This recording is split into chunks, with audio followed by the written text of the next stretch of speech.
Joining me now from Tucson, Arizona, Executive Director of the Association of American Physicians and Surgeons, Dr. Jane Orient. Doctor, some sort of mysterious illness, I guess that's the word we use, Doctor, mysterious illness is developing here for some of the people who are vaping. 14 states now have cases of vaping lung disease reported. We have these multiple deaths.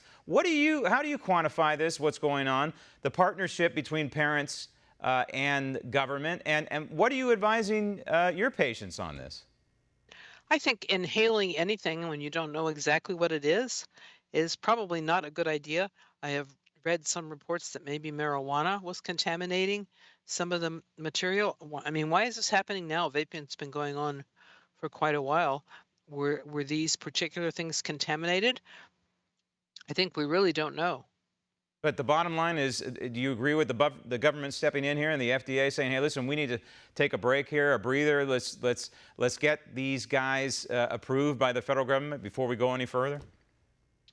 Well, I think the FDA is supposed to assure safety, and if something is adulterated or contaminated, that is their role. But to say, well, we've had a few cases of something, therefore we need to regulate everything, I'm not so sure that's a good idea. I mean, is it really safer than smoking? There are other things like using snuff that's probably a lot safer than smoking, but for some reason that we're not allowed to talk about that. We're just allowed to say, well, people can just keep smoking cigarettes and paying the taxes on the tobacco. Speaking of government intervention, vaccinations, we have California really going off the deep end in terms of trying to force everybody to vaccinate their children. They've given there's a new law in California with some narrow exemptions for kids to be allowed to go to school. But in this case, they're targeting doctors. They're putting the onus on doctors. Net result here appears to me, Doctor, that you're going to have physicians not giving any waivers, giving any exemptions anymore for fear of prosecution. I think that we see that happening. There are reports of a patient or patients allegedly made some 800 or 900 calls to pediatrician asking whether or not they would write a medical exemption for a child who had had anaphylactic shock, which is one of the 3 exemptions that they allowed.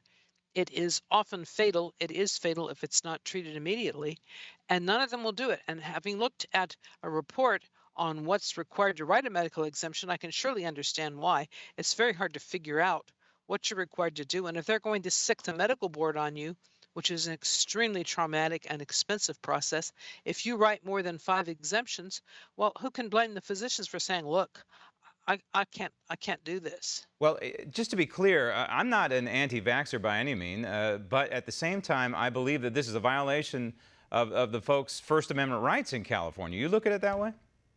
I think that it's well established it is unethical and illegal most places to force a medical intervention on patients.